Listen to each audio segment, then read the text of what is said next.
আমি সবাইকে অর্থাৎ বিভিন্ন সময়ে যাদেরকে বিভিন্ন কথাবার্তা বলে বা আলোচনায় এসে সময় নষ্ট করি, হয়তো অনেকে বিব্রত হন বা অনেকে পছন্দ করেন না, ইত্যাদি নানা রকম হতে পারে।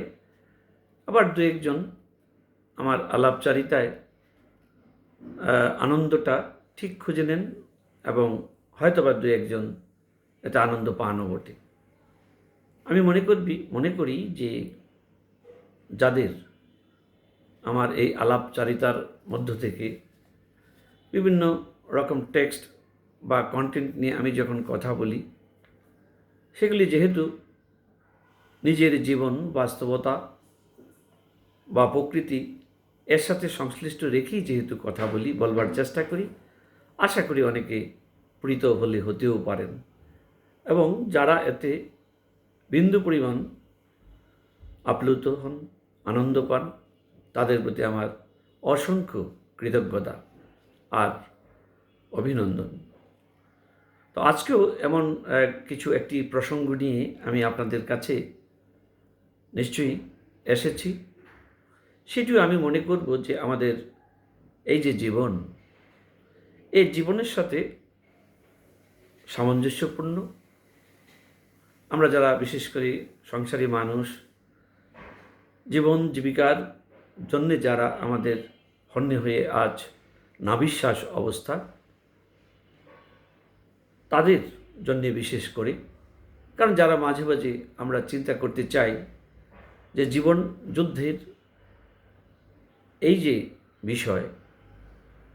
যে সংসার চালাতে হবে, আয় রোজগার করতে হবে, এর বাইরেও আমাদের কিছু করণীয় আছে, চিন্তা আছে এবং চিন্তা করবার স্বাধীনতাও আমাদের আছে, এবং যেটি আমাদের এই জীবনের ইহকাল এবং পরকাল বলে যারা বিশ্বাস করি, তাদের দৃষ্টিভঙ্গির সাথে একটি সামঞ্জস্য রয়েছে এমন চিন্তার সমমনা যারা, বিশেষ করে তাদের জন্য তো বটেই। সংসার যা যাচ্ছে, যার যতটুকু আয় রোজগার, যার যতটুকু ব্যয়, এভাবে তো ঠিক যাচ্ছে। কখনো অভাব আমাদের স্পর্শ করছে, কখনো কখনো দুঃখ, আবার কখনো কখনো যথেষ্ট সামর্থ্য নিয়ে আমরা উপভোগ করছি এই পৃথিবীকে, এই সংসারকে, আবার ধরুন এই জীবনটাকেও। তার বাইরের যে বিষয়টি আছে, যেটি আমার বলবার ইচ্ছে, যে সব কিছু ঠিকঠাক, সুখ দুঃখ, আনন্দ বেদনা, এর বাইরে পৃথিবীতে এমন কোনো ব্যক্তি আছে যার জীবনে কোনো দুঃখ নেই, অভিমান নেই, ব্যর্থতা নেই, খুঁজে একটিও পাওয়া যাবে না। সুতরাং ধনী গরিব সকলের জীবনেরই যার যার সামর্থ্য দক্ষতা অনুযায়ী হয়তো তিনি আছেন, কিন্তু সুখ দুঃখ আনন্দ বেদনার ধারাবাহিকতা একই আছে বলে আমি শুধু বিশ্বাস করি তা নয়, বাস্তবিক তাই আমি দেখছি। সেজন্যে হয়তো এই যে পরলৌকিক আমাদের যে চিন্তা বা আমাদের যে মুক্তির কথা আমরা বলি, বা ঈশ্বর প্রাপ্তির কথা বলি, বা তার চরণে লীন হয়ে যাওয়ার কথা বলি, বা তাকে দর্শন করবার কথা বলি, যে যেভাবে ধর্ম বর্ণ নির্বিশেষে বিভিন্ন পথে ও মতে আমরা যে যাই কিছু করছি না কেন, সেটি নিয়ে যদি কথা বলা যায়, আমরা দেখি, আমি ব্যক্তিগতভাবে যা উপলব্ধি করি তাই আসলে বলবার চেষ্টা। অনেক মহারথীজন, মহাজনগণ, বিজ্ঞ প্রাজ্ঞগণ, সাধু সজ্জনগণ, পীর আউলিয়াগণ, তারা বলেছেন যে, এবং যারা সংসপ্ত আমি বলি, এবং সজ্জন ব্যক্তি, সাধু ব্যক্তি, তারা কিন্তু সবসময় বলেন, তারা বলে গেছেন, তারা লিখে গেছেন যে আমাদের সেই পরকাল নিয়ে বা ঈশ্বর নিয়ে যত আমাদের যত ভীতি, সন্দেহ, ভয়, আমরা যদি সত্যিকার অর্থে সংসারটাকে যেভাবে উপলব্ধি করি, ধর্মবোধটাকে, ধর্মের সারমর্মটাকে,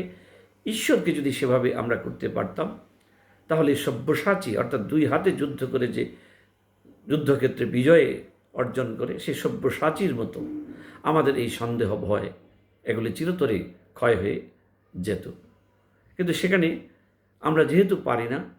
প্রকৃত যোদ্ধার মতো, প্রকৃত সাধকের মতো, সেই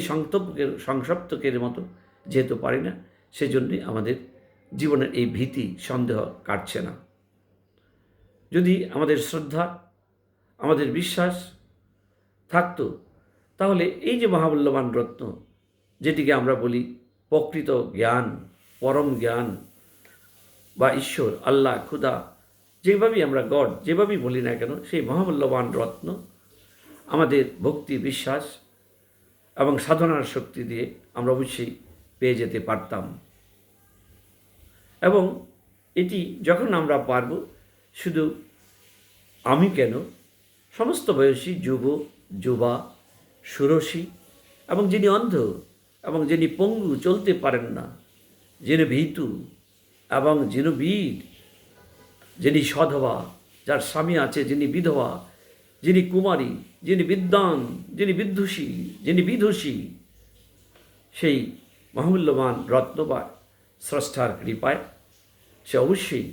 সিদ্ধি লাভ করতে পারত, অর্থাৎ জ্ঞানকে স্পর্শ করতে পারত এবং তার ধ্যান হতো, সমাধি হতো এবং জপ-তপ ভক্তির আনন্দ চিত্তে সে মাতোয়ারা হয়ে থাকতে পারত এবং এই পবিত্র শক্তির যে রহস্য তার কাছে উন্মোচিত হতে পারত এবং অবশ্যই তখন সমস্ত বাধা বিপত্তি খণ্ডন করে আমরা মুক্তিকে লাভ করতে পারতাম। সুতরাং যেহেতু আমার এই বক্তব্যের সময়ের লিমিটেশন আছে, আমাকে শেষ করতে হবে, সেই জন্য আমি বলবো যে যত বাধা বিপত্তি, সন্দেহ, ভীতি আমাদের জীবনে আছে, যদি আমাদের ইচ্ছাশক্তি, প্রয়াস শক্তিকে আমরা কাজে লাগিয়ে আমরা ইহলোকের এই সংসার ছাড়াও পাশাপাশি সেই ঈশ্বর চিন্তাকে, আল্লাহর চিন্তাকে, গডের চিন্তাকে আমরা ধরে রাখতে পারি, তাহলে জগতের সংসাররূপ যত খরস্রোত আছে, এই খরস্রোতা সংসারকে অতিক্রম করে অবশ্যই সে মহামূল্যবান রত্ন আমরা অবশ্যই অর্জন করতে পারব। আপনাদের সবাইকে ধন্যবাদ। অন্য কোনো দিন অন্য কোনো প্রসঙ্গে আবারও আপনাদের সাথে দেখা হবে। সবাই খুব ভালো থাকুন।